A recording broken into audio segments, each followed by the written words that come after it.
Hey guys, what's up? Welcome to this week's episode of the Small Business Surgeon Podcast. And as always, guys, I have a special treat for us today. We are joined by the CEO and head of creativity at Perception Content Media. He is a leader in the digital marketing space and also, dear to my heart, a musician with both Fall of Envy and 364. Please welcome to the show, Michael Baker. Michael, welcome. Thank you very much for having me, Sam. I'm excited to talk with you today. Man, I've been looking forward to hanging out with you. When I saw you were a musician and that came across the feed, I'm like, oh man, I'm going to enjoy talking to this guy because I spent plenty of time behind a drum set. But for the audience, Michael, go ahead and just let us know exactly who you are and a little bit about you, please. Yeah. So as Sam said, I am Michael T. Baker. I spent most of my life as a musician. I still am. I guess you never stop being a musician, right? But I now own a digital marketing firm out of just outside of Nashville, Tennessee. And it's kind of funny because I used to make the joke that I was the anomaly, that I moved to Nashville to get out of music rather than what most people do when they're a musician. They move to Nashville to try to be discovered. So, yeah. I spent most of my life. I've spent some time on tour buses, traveled the country, have played with many huge artists like Guns N' Roses and Papa Roach and Nickelback, all of those. But I think ultimately that really fed into me eventually starting my own digital marketing firm because, at a certain point in musical careers, you realize that it's probably time that the record labels aren't looking for a bunch of old men rockers, right? So it's a great way to feed my creativity and to still be creative and find ways to do that. I just do it through digital marketing now. Yeah, wow. Such a cool story. What was it like for you as a teenager coming up and actually making a go of it in music? What was it like for you to get into that industry? Well, it's kind of funny. So up until I was 6 years old, my family and another family were a Christian singing group. And so I remember our tour bus more than I remember our home that we had in Michigan. But my parents, realized there was not a whole lot of money in music, and it was very hard to raise three children doing that on the road. And so we moved to Florida when I was 6. And when I got out of high school, I've never been a school person. I consider myself a decently smart person, but I've never been like the school book, that type of smart. I'm just more of a creative, just outside the box thinking person. Yeah. But I started chasing a music career at that point. My parents begged me not to, but I did anyways. And back then, I'm not going to give away too much of my age, but back then, I ended up with long hair. I looked really goth and all of that, but it was quite an experience, and it really actually was pretty neat because up until I truly started going after being a musician, I was a pretty quiet person and very, very shy, not very outgoing. And being the fact that I was going to be the lead singer, I had to force myself to learn how to just be on stage and get into this persona and we were putting on a show. We had at that time my first band. People would come on, we'd get off stage, people would come up like, man, what kind of weird drugs are you on? I'm like, I'm not on anything. I don't even drink. Right. And they're like, what? Like you're the way you were acting on stage. I was like, yeah, that's our stage. That's our show. Yeah, it's an act. Yeah. So yeah, but it was great. It was I had a lot of fun times. I ended up in a band out of Gainesville, Florida, and we were about as successful as you could get without getting a major record deal, and toured and uh, opened up for, gosh, everything from James Brown to George Clinton, P-Funk to, like I said, Nickelback. We played tons of shows with Creed just to kind of show some dates Yeah, there. that's awesome, Um, man. Yeah. yeah, yeah, and that really just changed my life a lot, and ended up with another band called Fall of Envy, and my solo act. But yeah. Well, so tell me, dude, like, what was it like? Because, like, I had not quite as large a career as you. I did open for some big names. I did tour a little bit, and I was about 28, and it came down to, do you want to go back on tour, or do you want like a house and a mortgage and all that stuff? What was it like for you transitioning out of music and into actually like running your own thing? What was that like, and what was making the decision to set the music down like for you? Um, eh, in the moment of when I decided to say that I was not going to chase the dream anymore, um, in the moment I felt at peace about it, Hmm.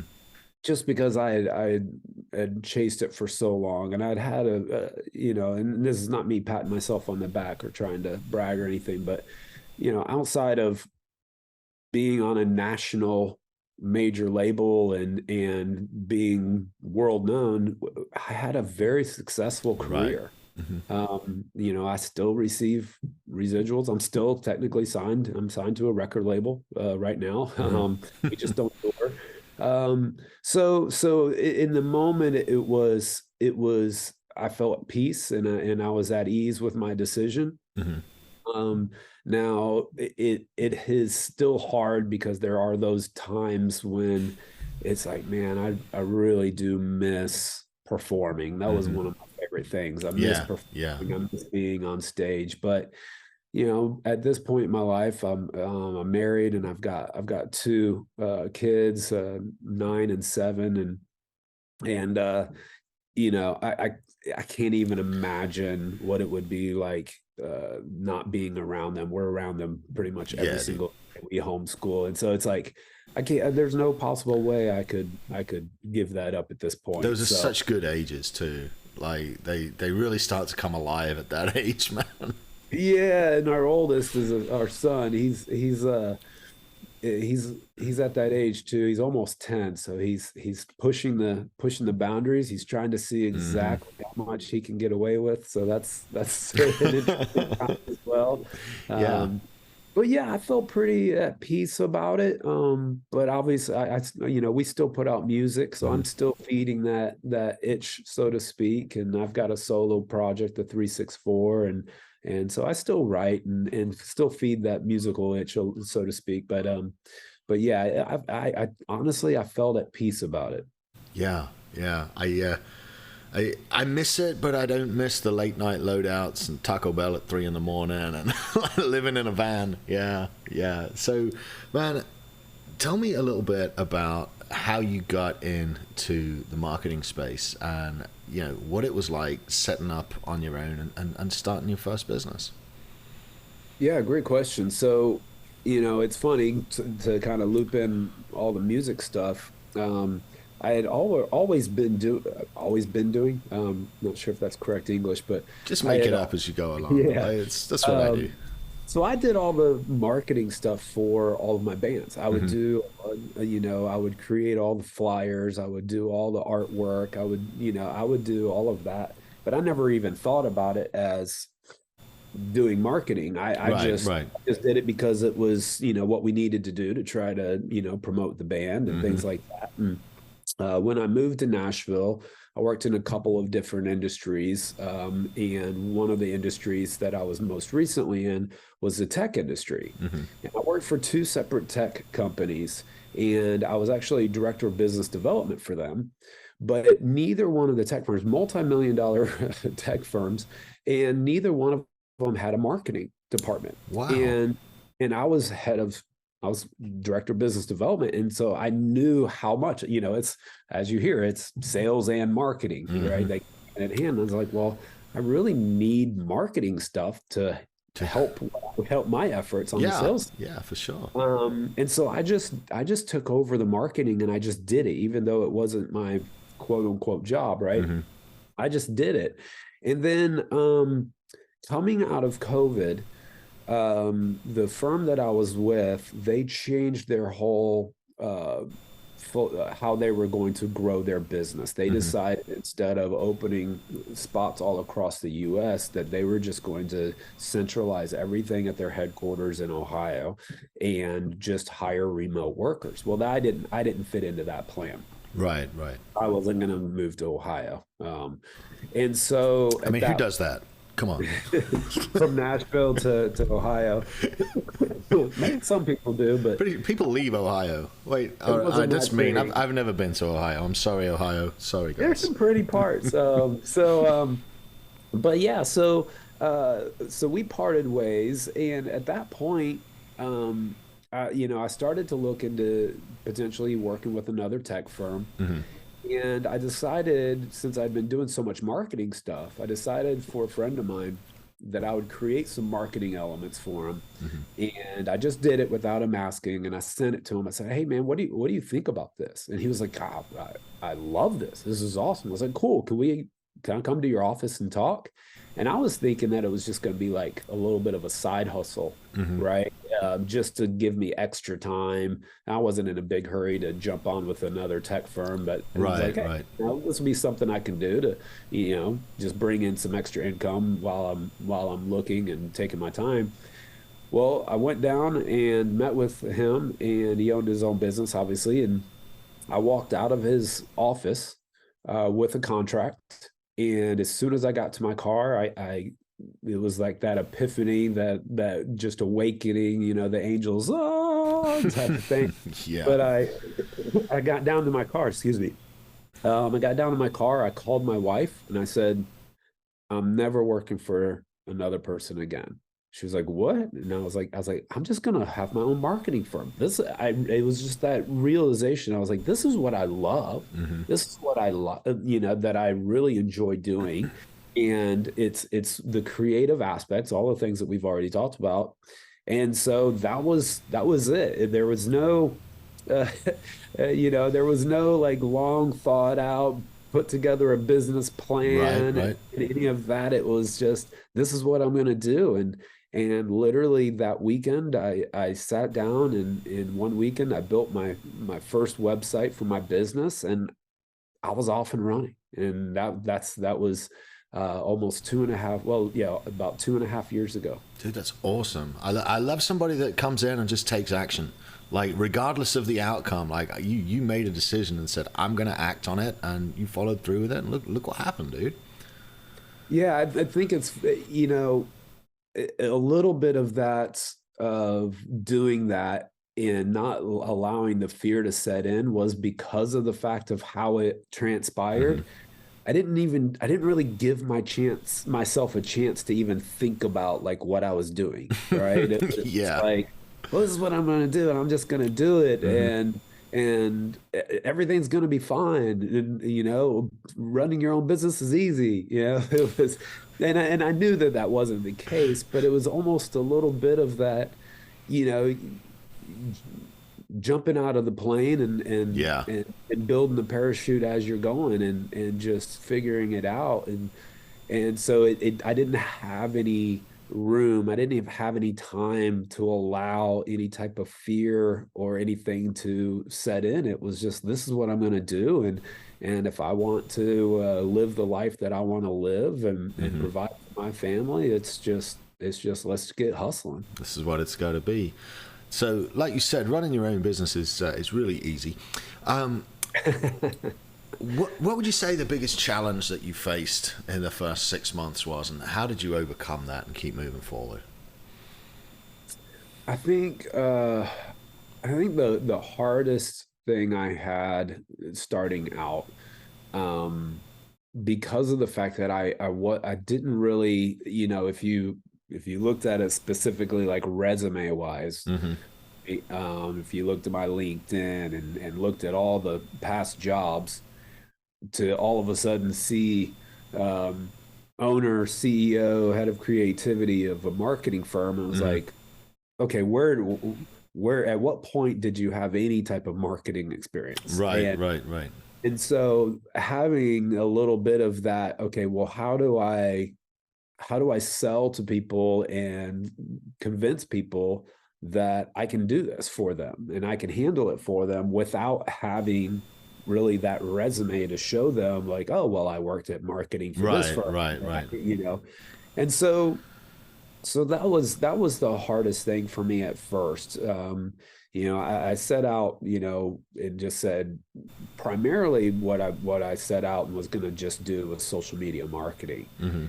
And naturally, as I'm calling people and talking to people and just trying to spread the word, like, well, can you do websites? I'm like, yeah, I can. It wasn't really my plan of Right. what I was going to be my offerings. But so then I added website development and Hmm. design to my services. And then, well, what about SEO? Can you handle SEO? Yeah, sure, I can handle SEO. And so that was the biggest, but that was the biggest struggle for me was trying to, I guess, a little bit of that. I'm trying to think what the term that everybody uses, the when you question yourself, the imposter syndrome. Yeah, yeah, A yeah, little yeah. bit of that imposter syndrome was like, can I really do this? Like, is anybody going to believe that I can handle their marketing for them? And so I think that was the biggest struggle for me in those first 6 months was just getting over that imposter syndrome and knowing like, hey, I can do this. I can do this. I can handle this. I can run a business. No big deal. Right. It's just like any other challenge in life. It's just, you take it as it comes and you figure it out. Yep, it's just a matter of solving the next problem. That's Yeah. pretty much what it is. So, in working with these clients and in working with these business owners, let's give a little value to the audience here. What are some of the most common mistakes that you see these guys making in their marketing? Because they're asking you, hey, can you help with a website? Hey, can you help with SEO? What are some of the things starting out that these business owners should be looking at to get taken care of?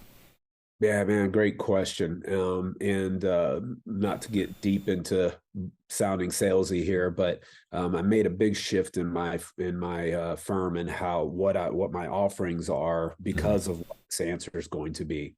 And what that is I started realizing, and the more and more businesses I worked with, I started realizing that these businesses were spending a lot of money to have this beautiful website, Hmm. right? Yeah. They were spending money and time to do a ton of social media marketing, and do SEO and run, Google ads and Facebook Hmm. ads. But one of the biggest things I started realizing was the foundational level things that every business should do, first and foremost before they do anything else. Um, it was amazing. It was easily greater than 80 to 90% of the businesses didn't have this stuff um, taken care of. And the number one thing of that I'm talking about here is their listings management. Hmm. So when somebody goes on to Google, and Google's the biggest search engine that Right, most right. people use, right, when they're Hmm. looking for a business. So Yeah. let's just say somebody says, you know, um, burger restaurant near me. Hmm.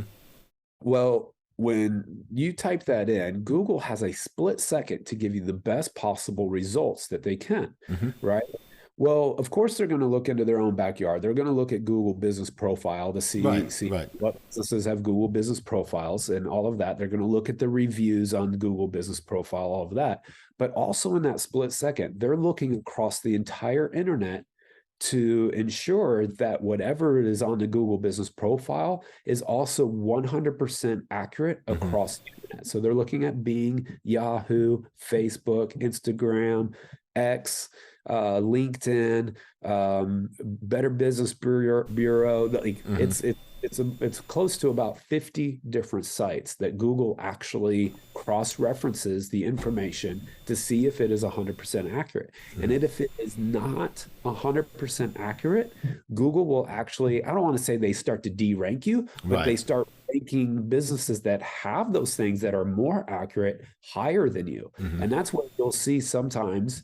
Businesses will be 0.4 miles away and they'll be third with 100 reviews, but they'll be third. But then a business that's 1.3 miles away that has only 5 reviews is ranking 1 or 2. And it's because they actually are, Google's ranking them higher because the listings are taken care of across the internet. Right. So that's one of the biggest things that I found that businesses are not doing. They're not getting that foundational level of getting their information accurate across the internet first.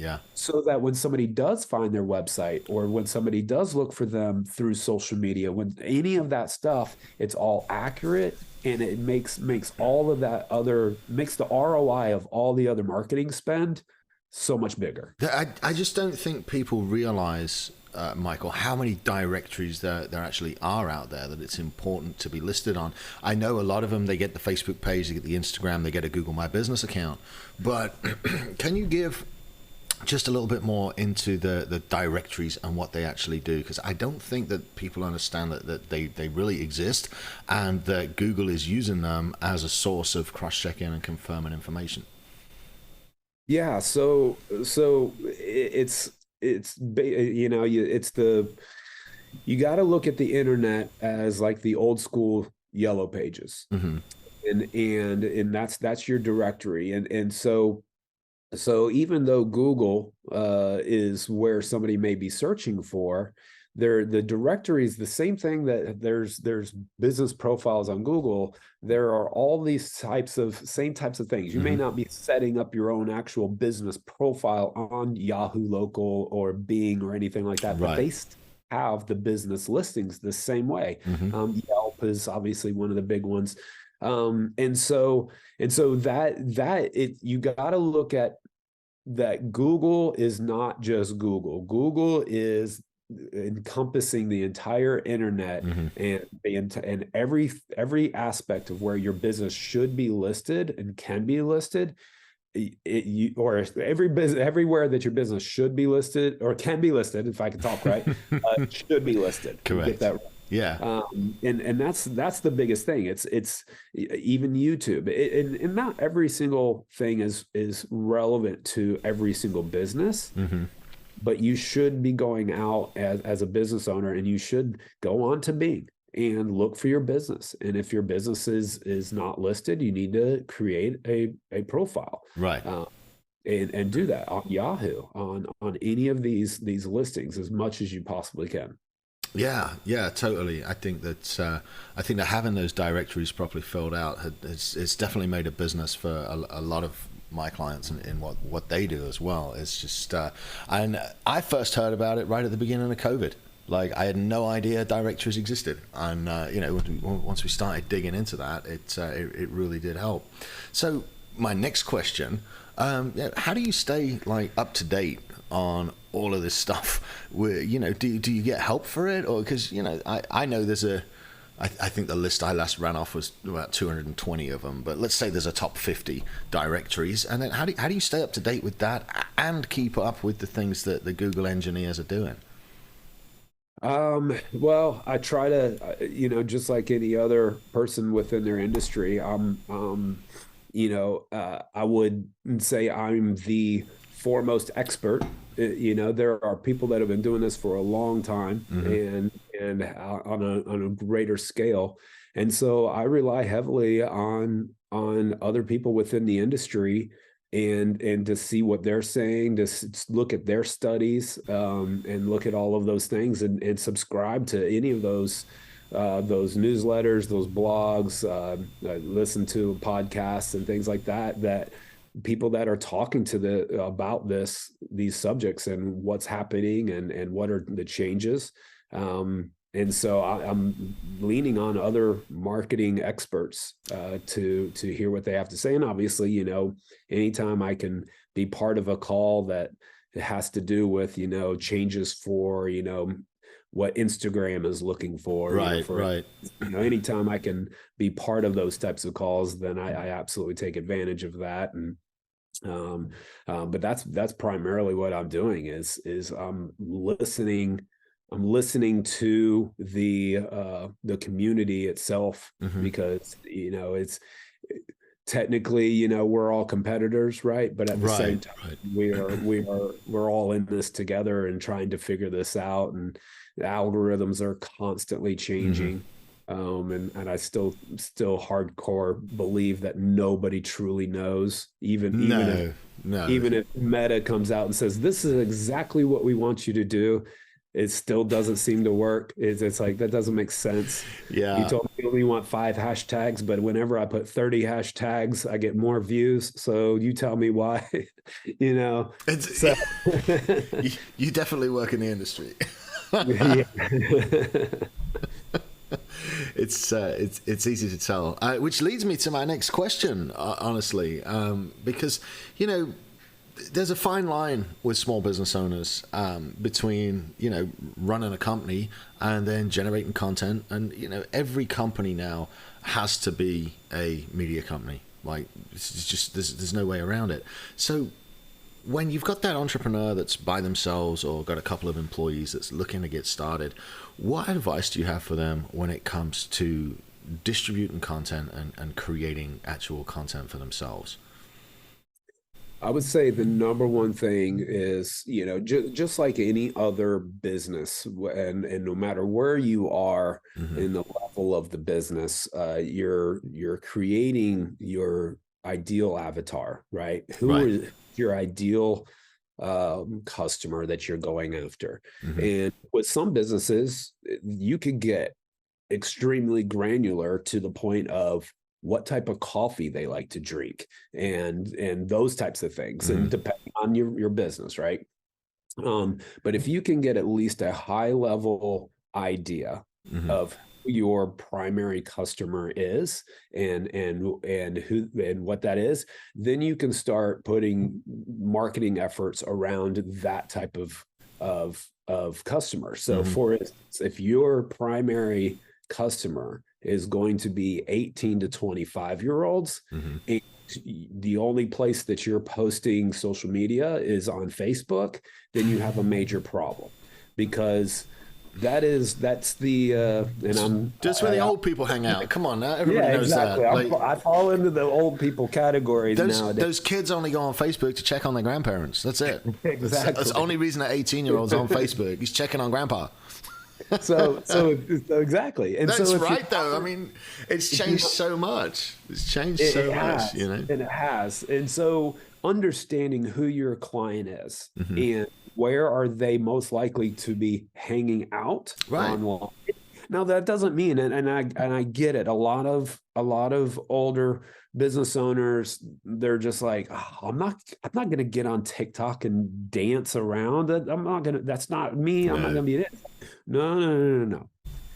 Take some time, if that's where your primary client is, right? 1825, and Hmm. they're on TikTok, take some time and get to understand TikTok. And believe it or not, like I spend time on TikTok quite a bit. I don't see TikTok's a whole great. lot of, I don't see a whole lot of dancing videos because I've taught the Hmm. algorithm what I want, right? Exactly. And so I don't see that. And that's not what TikTok is. And there's such a great audience for TikTok.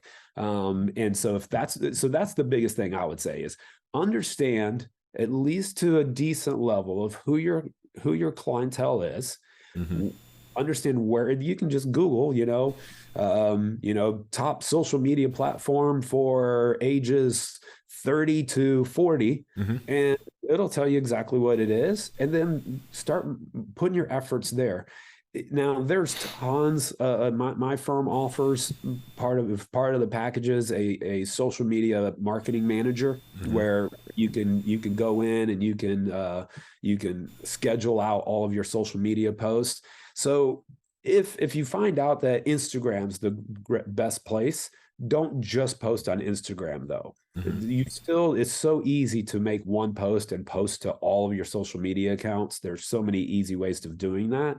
You still want to post to all the social media accounts, but understand where your clientele is and tailor those posts to Right. that clientele and to Right. that particular platform. Absolutely, man. Absolutely. So, at what point, Michael, would you say that a small business owner should be reaching out and either hiring somebody to do it or outsourcing to a company like yours? At what point would they be at before they should start reaching out for that?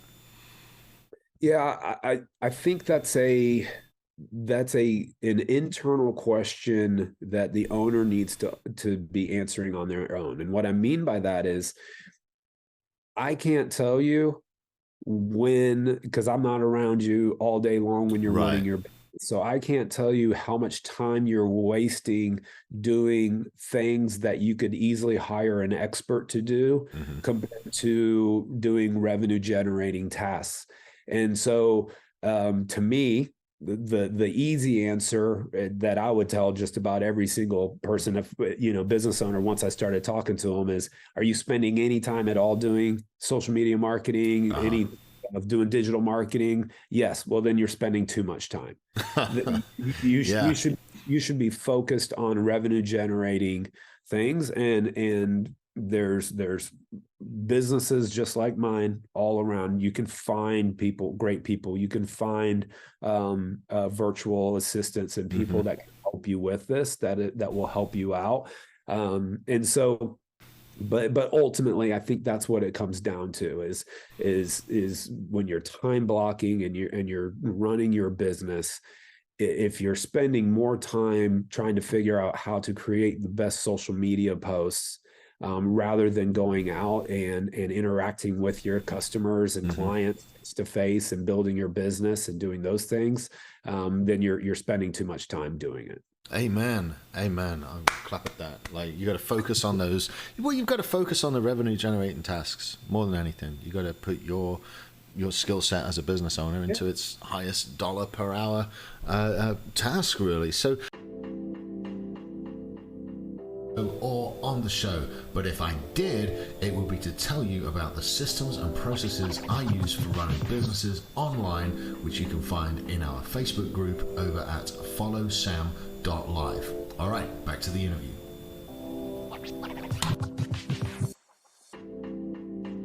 I wanted to ask you, man, how do you, as an owner and as a team leader, what are some of the things you do to manage the ups and downs in business, the good days and the bad days, the positive cash flow and the negative cash flow? How do you keep track of that? And what are some tips you can give the audience for maybe normalizing their lives a little bit?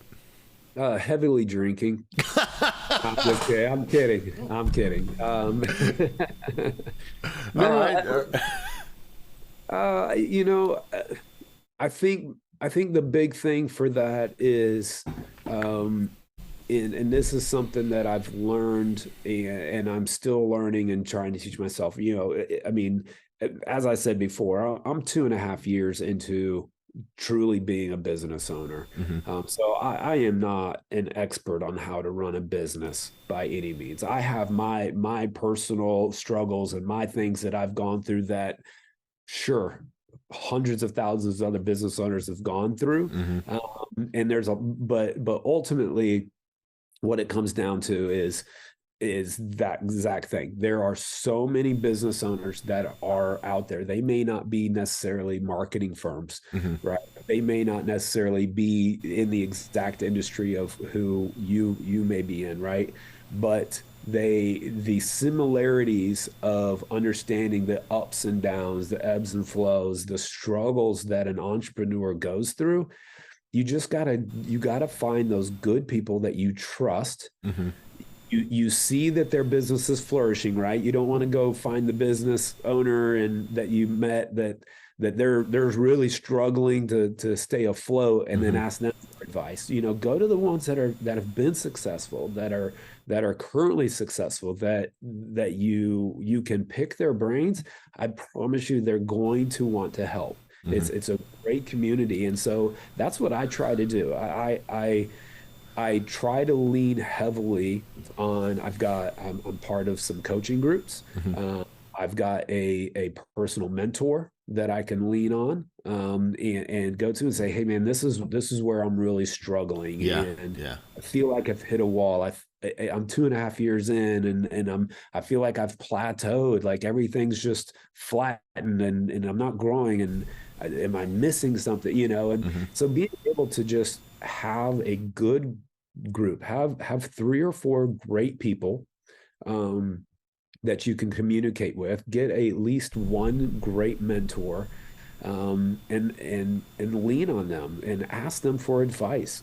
Hey, I'm going through this. Did you Hmm. ever go through this? Like, yeah, absolutely. Matter of fact, did you know about this app? Did you know about this I this mean business that can that handle that for you? Like, no, I had no idea. Like, that's yeah. what we're doing here. You're mentoring the audience, and even though you're a few years in, there's still hugely valuable lessons that you've got, and you are mentoring the audience right now, Michael. That's what you're doing, and so, man, I sincerely appreciate the time and the lessons that you're providing. So, I think a lot of us, myself included, I didn't hire a coach until 2018, and it was one of the most amazing shifts in my fortunes and in my business. And I think a lot of us as entrepreneurs think that we can do it better than anybody, that think that we come into it maybe with a chip on our shoulder. And so you there reinforcing the lesson of how humility is important, and understanding that you can go and hire people to actually train you in the things that you think you're good at, but in reality there's always somebody out there that can make things a little bit better for you.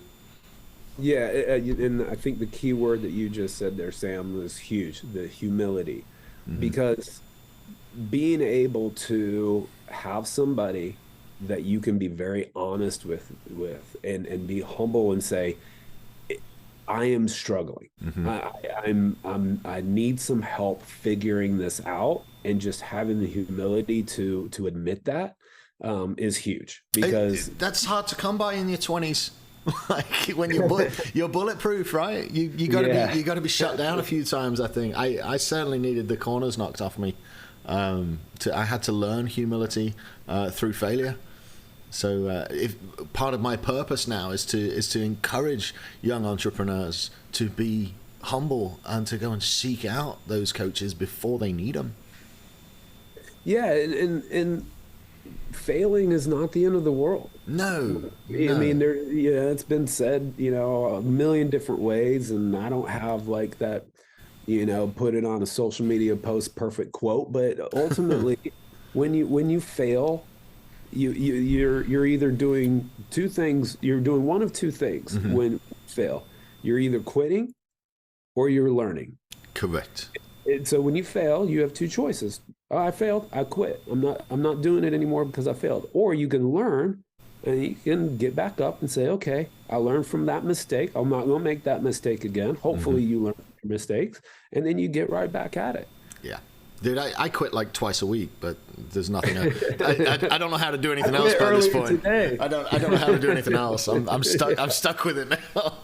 I quit earlier today. Then I was like, oh man, I'm supposed to be on with Sam. I got to buck back up. Shit happens, dude. So, Yeah. talking of that, now we've been down some of the failures. What are some of the things that you love now about running your own business, and what are some of the things that these guys can be looking forward to? Yeah, I would, man, the biggest thing that I love is, and there's always going to be that level of stress, so to speak, of needing to make sure, right? Hmm. I'm a provider. I need to make sure that there's financial gains coming in to Yeah, take care yeah. of the family. But I've stopped focusing on whether or not, I'm successful based on whether or not I have a $25 million firm, Hmm. or whether or not I'm able to just simply provide for my family in a comfortable way. And I stopped putting a level on that, and really started focusing more on what I consider to be freedom. And Right. and to me, where I'm really finding the most joy, in all of this, is understanding that I'm by being an entrepreneur, and as much as I hustle and as much as I work hard, is if my kids come to me in the middle of the day Hmm. and say, "Hey, can you spend an hour with us?" I have the ability to do that, and Yeah. I have the freedom to do that. And so to me, it's the freedom to live the life that I want to live. Hmm. And for some people, that freedom it comes once they're at that $25 million firm.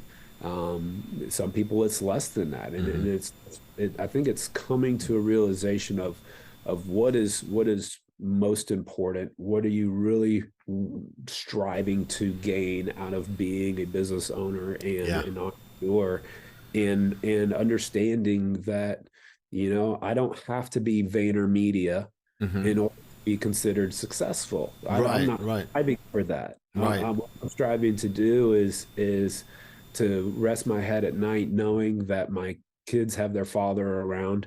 Hmm. My wife, I can be a good husband. But not only that, but the businesses that I'm helping are small businesses that have struggles and need help without having to break the bank in order to get that help. Right. And so, Right.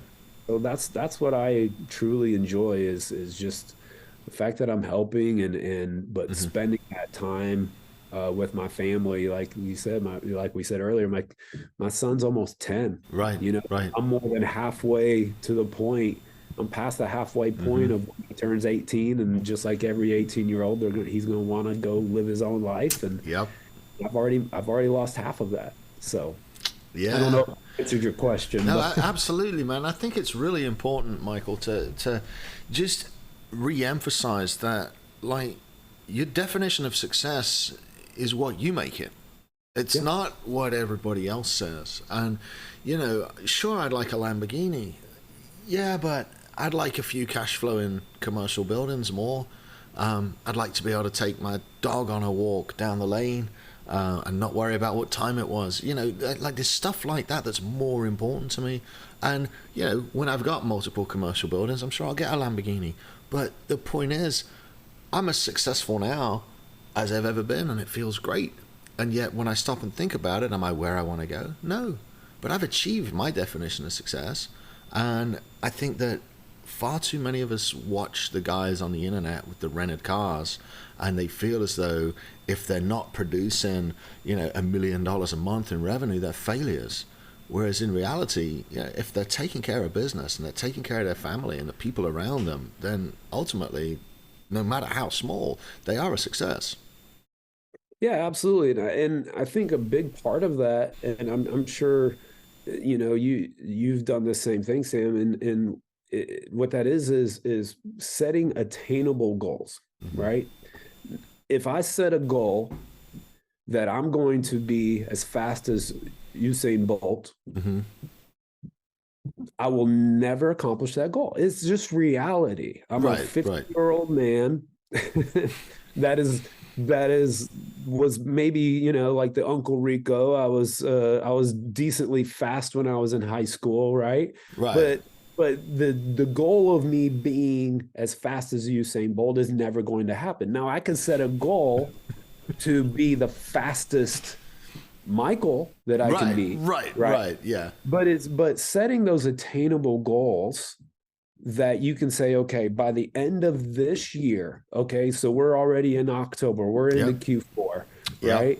By the end of Q4, I'm going to set a goal I'm going to have to hustle Hmm. to get it, but it is an attainable goal if I really do these things and put these Yeah. things in practice. And then when you hit that goal, you can say, okay, I was able to, whatever it is. Let's say my goal is to bring in an extra 50K in gross revenue by the end of this new gross revenue by the end of Q4. Right. Well, then Q1 starts. You're like, man, I hit that goal. Matter of Hmm. fact, I got 65 instead of Hmm. 50. Well, now your Q1 goal needs to change and it needs to be 75. Yep. You've realized that you can reach that goal, learn from those mistakes like we were talking about. Hmm. Now set your goals higher and higher and higher. And just like you said, you've hit the success that you wanted. But now you've hit that success and you're saying, okay, cool. Now I'm going to set a new goal for myself, not because I failed, not because I didn't reach anything. It's because I've reached here. And now I want to go ahead and Yeah. get that real estate. Dude, And in order to do that, I've got to set a new goal. what changed it for me was setting literal 90-day targets and tracking everything I was doing and breaking it down into bite-sized pieces. And if it wasn't a priority, it didn't get looked at in those 90 days. It got pushed, and we would pick it up again. And I'm halfway through, almost finished with my second set of 90 days, and the stuff that I've done in the last 6 months is just it's blown my mind how much I've been able to get done just by breaking it down into those bite-sized manageable goals. And the only goal I've got left this year is to graduate school and take a month off. that's what, because Q1 is going to be nuts next year. Like, this is. So do you time block? Absolutely. Yeah. I'm trying to learn how to do better with that. Now, my one thing we haven't talked about, and we don't have to get into it, but I travel the country full time. Mm-hmm. And so that creates a unique challenge for time blocking, because on a random Thursday, I could be traveling for 3.5, 4 hours. So it's difficult for me to say every Thursday at a certain time I'm going to handle X. But I'm learning about time blocking and trying to get better at that.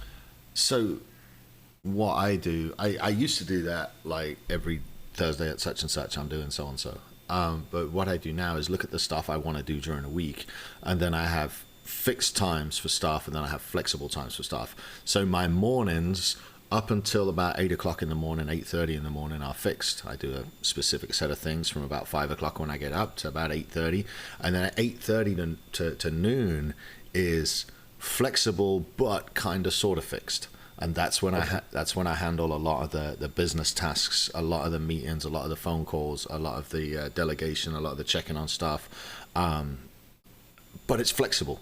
So they're office hours, and they're blocked for specific things, but they're flexible. So I can juggle them around day to day with what needs doing. And then after lunch is podcasts and more meetings, and then I take off from 3 to about 5:30 every day to do my boys and be with them. And then after 6 o'clock, I block school. And so, like, workouts are blocked every day, like reading is blocked every day, like stuff like that. But as far as like if you're traveling around a bunch, just know when you're traveling, and I just move that stuff. I have flexible windows that are like semi-rigid, where I know I'm doing this work in the morning, but I don't know exactly which time in the morning I do it, and then that's my 3-hour block to do whatever, you see. Okay, you'll have to email me your high level overview of how you're time blocking, because I'd love to see that. I'm like I said, I'm trying to get better at it, and I feel like I do okay. Let me give you I'll give you the 10,000-foot overview, right? Write down all the shit you want to do this week. Look at your calendar and put it on there. That's it. That's it. That's the overview. Yeah, right. If I don't write down all the things I want to accomplish that week, I just kind of go through the week with when the phone rings, I answer it. But if I write down everything I want to accomplish and then look at my calendar, I go, okay, I can work on that. Then I can work on this. Then I can work on this. Then I have my rigid stuff. Podcasts, as you know, it's almost 1:45 right now. I record my podcasts at any point in the afternoons between 1 and 4 o'clock, right? But once that podcast is scheduled, I move the rest of the stuff around it, and I still get all my stuff done. Okay. Yeah. Yeah. Well, that's one of the things, just like what you said, one of the biggest things for me is and once again, I say this humbly, I'm not saying I'm better than anybody, but I have this huge desire to constantly want to help and always be there for my clients.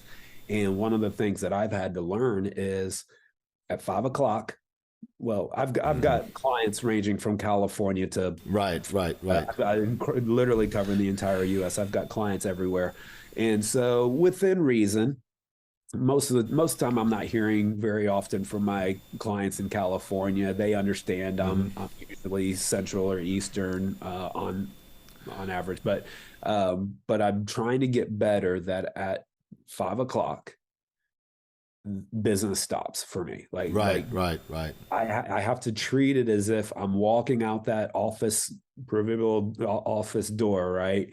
And I'm closing it, and we will be open again at 9 o'clock in the morning, so that I can turn off that part of the brain and be able to focus more and be present with That's my so important. That's so important. That, like, what I do, Michael, is I specifically schedule time. Like, this is what I'm doing, like, right this minute. Like, and I block out time for my kids. Because if I don't, what I found was happening was, I'd pick my kids up from school and I'd bring them right back to the office and I'd just keep working. I don't spend any time with my kids at all. And so I've got guys in East Coast, West Coast as well. And so sometimes in the evenings, I'll have, instead of school, I'll have business calls with the West Coast, because 5 o'clock my time is still, it's 3 p.m. over there. So we can get stuff done. But I find with time blocking, dude, it's the same as everything. You write out your priorities. You say, these are my priorities. And you put your kids there, and you put your wife there, and you put your whatever, like, this is my priorities.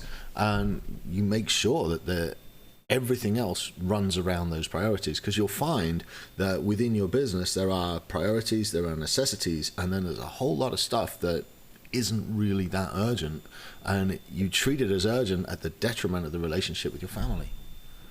Yeah, and one of the things that I'm having to learn, and I'm getting coached on quite a bit, is setting those parameters with clients, Mm-hmm.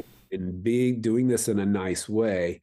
But as soon as you're allowing that one client to contact you at 7:30 p.m. on a Saturday night, and you respond, well, now you've opened up that door to say, yes, I'm available at 7:30 p.m. on Saturday night. And being able to do it in a nice way, but with your client, and saying, hey, these are the block hours. And even if they want to text you or email you or whatever at that time, helping them understand, hey, this is family time. I will get on this unless it's an absolute emergency, like, hey, website's our website's down, Mm-hmm. then, but there's certain things that I'm trying to sell. I've just finished the book recently, The 10X is Easier Than 2X. Yeah. And that's what this is all, that book talks about, is how to set the time blocking, and how to handle those things, and how to, there was another book that I read as well that talked about setting up certain types of email replies that set the parameters, and just put it in a nice way of how your business is ran. Yeah. I mean, I just tell them, like, Yeah. I just tell them, this is how I work. Like, and it's never been a problem. If you set a boundary initially, and, like, yeah, dude, my favorite thing, so I came off the internet in 2017. I started selling real estate for a little bit, and I did very well at real estate for almost 5 years before I realized that I loved the internet far more than real estate. But, like, clients would text at, like, midnight asking dumb shit. And so how I stopped them from doing that was replying at 4:45 a.m. when I woke up. Like, you just, like, I just set boundaries with people, and I learned, like, I understand how difficult real estate clients can be. And I much prefer business clients, and my clients now, they only work, Monday through Friday. They've got businesses, and they're not asking me for stuff on the weekends. And, if they do, then it's generally by text, and it's generally a, hey, do you have a second? And if I'm busy, I won't reply. And if I'm not busy, sure, I'm not doing anything. Like, but no, you have to set those expectations up front with them. Otherwise, you'll find that you've got a 24-hour day, 7-day a week, like, hotline in your pocket that these clients just won't leave you alone. But that's how it goes. Michael, we are coming to the end of our time together today, mate. It's been great fun hanging out. I just have a couple more questions for you before I let you go. Cool. So the first one is one I ask, like, everybody that comes on the show. So the podcast is aimed at guys that are a few years behind us in both age or in business experience. And I wanted to ask you, if you could go back right now and talk to an entrepreneur that was maybe 5, maybe 10 years behind you in the journey, what's one piece of advice that you'd want to give them that stands out? I would say that if you have even the slightest bit of thought that you can do this and that it's something that you want to do, allow that thought to overtake all of the rest of the doubting thoughts that you might have, and let that encompass you. Let that even if it's 1% of you believes you can do it, and 99% of you has that imposter syndrome, let the 1% take over. I love that. You will, yeah, because you can flip it very quickly. It's kind of like the saying of, if you're having a bad day, force yourself to smile. Naturally, your brain will start saying, hey, I'm not in a bad mood. So force yourself to understand that if you're already at that point that you have even the slightest thought that you can do this, you can. Find the right people to surround yourself with to give you the advice, and just get after it. Dude, I love it. That's some solid advice. And it really is. You just have to ignore that imposter syndrome and just go for it and build it and see what happens and learn and grow from there, right? Yeah. All right, mate. Nobody has it figured out. Nobody has it 100% figured out. No, we're all just here doing a little bit better than yesterday. That's really the secret. As long as you're improving on where you were at yesterday, you'll make it in the end. Michael, one last question, mate. For the people that have enjoyed listening today and that want to learn a little bit more about you and what you do over there at Perception Content Media, what's the best way to follow you and get a hold of you online, and where can they listen to your music? Yeah. So just as you said, so perceptioncontentmedia.com. You can find my website there and learn about everything that we do. And you can message me there. Of course, you can find me on LinkedIn. That's probably the easiest general area that most business people are going to be. So you can find me on LinkedIn. It's Michael T. Baker. We talked about that a little bit before we started recording, but Michael T. Baker. But if you look up Perception Content Media as well, you'll find me.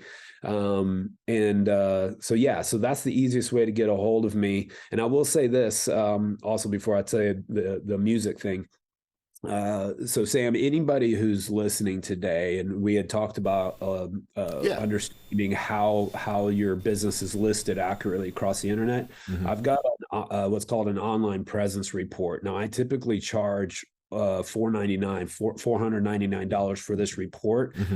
So in depth, and you can take this report and you can just apply what it's telling you to do all on your own.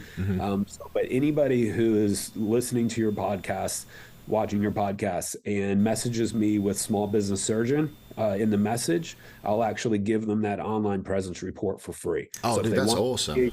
Yeah, man. So anybody who wants to see exactly what their business is, how their business is viewed by Google and consumers online, message me. Just mention your podcast, and I'll do that for free. Dude, you should, you should totally take him up on that, guys. That's a great deal there to get your stuff looked at. Yeah, thanks for kicking that out, Michael. I appreciate it. Yeah, man, absolutely. Like I said, I like to help, and this is a good way to do it. And then as far as the band, my band, we actually just released another song. We got some more music coming out, but it is called Fall of Envy, FALLOFENVY, and literally every single streaming platform that you can think of, we're on there. That's kind of going back to getting the people that know how to do this stuff. So we're still signed to a record label, so it's nice. We can just write the music, record it, send it to them, and they handle all that stuff. So man, I'll be sure to go check that out. I'm into a little bit of rock, so I'm looking forward to going and checking that out, man. Awesome. Yeah, I appreciate it, guys. Michael, thank you so much for coming on the show, my friend. I really appreciate hanging out with you for the last hour. Guys, that was Michael T. Baker. Like I said, he's the head of creativity over at perceptioncontentmedia.com and a musician with the Fall of Envy as well. So please, if you have enjoyed the show, run on over to his website, grab yourself one of those analyses of his, and maybe send some business his way, because I like this guy. All right, that's going to do it for the show for today. You'll be good, stay safe, and I will see you on Friday with this week's episode of Friday Fire. Peace out. All right, guys, that's going to do it for the show for today. Thank you for listening. If you've enjoyed the conversation that we've had and you want to learn a little bit more about the systems and processes involved in running businesses online, join our Facebook group over at FollowSam.live. All right, that's it from me for today. You'll be good, stay safe, and I'll see you next week.